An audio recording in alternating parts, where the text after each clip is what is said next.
Hello and welcome students, আশা করি তোমরা সকলেই খুব ভালো আছো। জ্ঞানজ্যোতি কোচিং সেন্টারের পক্ষ থেকে তোমাদের সবাইকে আরেকবার স্বাগত। তো আমি মীরা ম্যাম, আমি আজ তোমাদের যে টপিকটা নিয়ে আলোচনা করবো, দেখো খুব সুন্দরভাবে দেওয়া আছে তোমাদের সিলেবাস ভিত্তিক শাক্ত পদাবলী যে রয়েছে, এই শাক্ত পদাবলী থেকে একটি পদ নিয়ে আলোচনা করব, যেখানে পদটির নাম হচ্ছে বারে বারে কহ রানী গৌরী আনি বাড়ি। এই পদটা নিয়ে কিন্তু পুরো আর কি ডিটেলসে তোমাদের সঙ্গে কিন্তু আজকে ক্লাসে নিয়ে আলোচনা করবো এবং বুঝিয়ে দেবো। ঠিক আছে, দেখো ক্লাসের আলোচনার বিষয় শুরু করার আগে খুবই একটা গুরুত্বপূর্ণ ইনফরমেশন তোমাদেরকে জানিয়ে দিয়ে যায়। তোমরা যারা ভাবছো এই সেমিস্টার আমাদের সঙ্গে অনলাইন ক্লাস বা নোটসের জন্য যোগাযোগ করবে, তাদেরকে বলে দিই, বোর্ডের কর্নারে দেখো দুটি নাম্বার দেওয়া আছে। নাম্বার দুটি হচ্ছে আমাদের Gyanjyoti coaching centre official helpline number. যে কোনো একটি নাম্বার মধ্যে কল করে নিয়ে কিন্তু আমাদের সঙ্গে যোগাযোগ করে নিতে পারো। তার সঙ্গে তোমাদের এই যে আর কি সেমিস্টারের যে কোর্স ফির জায়গাটা যে রয়েছে, এখানে ভালো করে দেখবে। দেখো মেজর কোর্স স্টুডেন্ট যারা আছে তাদের জন্য কোর্স ফি আছে এখানে 119। এটা কিন্তু এখন তোমাদের পে করতে হচ্ছে না, শুধুমাত্র 99 রেজিস্ট্রেশন ফির বিনিময়ে কিন্তু পুরো কোর্সে তোমরা পেয়ে যাচ্ছ। আর এই অফারটা থাকছে শুধুমাত্র 100 স্টুডেন্ট যারা আমাদের এখানে প্রথম অ্যাডমিশন নিচ্ছে, second semester, fourth semester, six সেমিস্টারে। ঠিক আছে, তো এই অফারটা পেতে গেলে কিন্তু তোমাদের আমাদের সঙ্গে ঝটপট যোগাযোগ করে নিতে হবে। এই ইনফরমেশনই তোমাদের দেওয়া ছিল। এখন আমি ক্লাসের আলোচনার বিষয়ে চলে যাচ্ছি। দেখো প্রথমে বলেছি শাক্ত পদাবলী, যে পদটা নিয়ে আজকে আমি তোমাদের সঙ্গে আলোচনা করব সেটা হচ্ছে বারে বারে কহ রানী গৌরী আনি বাড়ি। দেখো এখানে সম্পূর্ণ পদটা দেওয়া আছে। পদটা আলোচনা করার আগে তোমাদের এই বিশ্লেষণ যে রয়েছে, পদটি যে বিশ্লেষণ, সেটা নিয়ে আলোচনা করি, তাহলে তোমাদের বুঝতে সুবিধা হবে। প্রথমে বলে দিই, তোমাদের যখনই আমি শাক্ত পদাবলী আর বৈষ্ণব পদাবলী থেকে ক্লাস করাই, তখনই বলে থাকি যে তোমাদের এক্সামে যেভাবে কোশ্চেনটা এসে থাকে, যে কোনো একটা পদ তুলে ধরে দেবে। ধরো এই পদটাই তুলে ধরে দিল, বললো বারে বারে কহ রানী গৌরী আনি বাড়ি। এই পদ তুলে ধরে দেবে, বলবে এই পদটি কোন কবি রচিত, কোন পর্যায় পদ, এবং পদটির ভাব সংক্ষেপ আলোচনা করো। এইভাবে কিন্তু তোমাদের কোশ্চেনটা এসে থাকে। ঠিক সেইভাবে কিন্তু আমি বোঝাবো আর আলোচনা করে বলবো। ঠিক আছে, দেখো দেখো তো এই যে বারে বারে কহ রানী গৌরী আনি বাড়ি, এই পদটি হচ্ছে আলোচ্য পদটি কমলাকান্ত ভট্টাচার্যের লেখা আগমনী পর্যায়ের পদের অন্তর্গত। তো প্রথম কোশ্চেনটা যে তোমাদের বলেছিলাম কোন কবি রচিত কোন পর্যায়ের পদ, সেই অ্যান্সারটা কিন্তু আমি এখানে বলে দিলাম। এবার এর যে বিশ্লেষণ সেটা নিয়ে আলোচনা করি। কি বলছে, এই পদটির বক্তা হচ্ছে গিরিরাজ, যেখানে বারে বারে কহ রানী গৌরী আনি বাড়ি।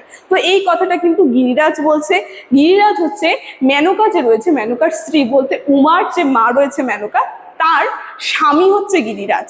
ঠিক আছে, কি বলছে, বলতে উমার যে পিতা রয়েছে সেই পিতার কথা বলছে, যেখানে বেশিরভাগ আগমনী পদের বক্তা মেনকা, কিন্তু এখানে আমরা দেখবো মেনকার প্রত্যেকটি দিয়েছে গিরিরাজ। মানে গিরিরাজ যে রয়েছে, বলতে মেনকার যে স্বামী, সেই স্বামী বলছে যে কেন বারে বারে বলছো যে গৌরীকে আনতে, বলতে উমাকে নিয়ে আসতে।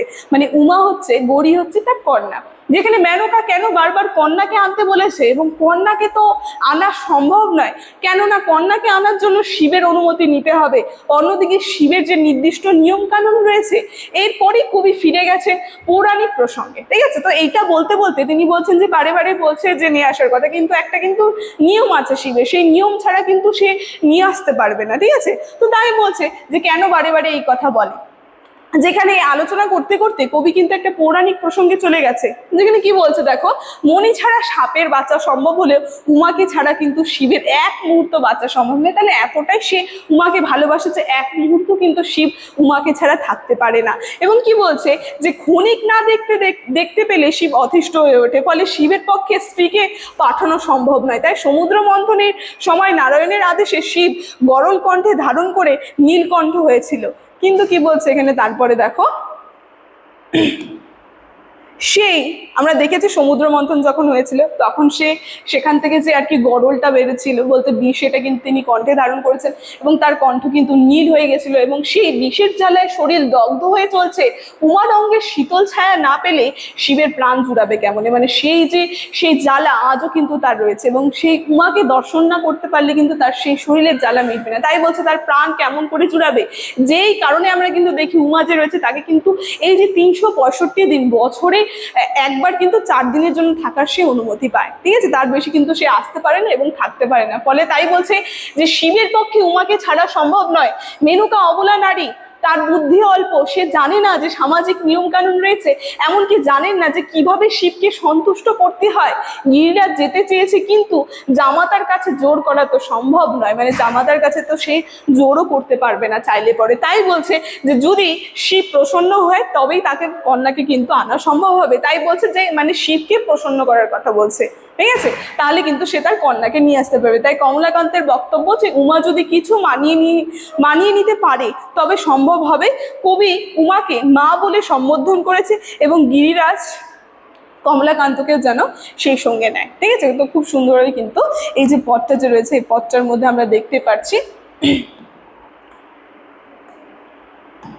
দেখো এই যে পথটা যে রয়েছে পথটার মধ্যে কিন্তু আমরা দেখতে পাচ্ছি সম্পূর্ণ পথটা এখানে দেওয়া আছে।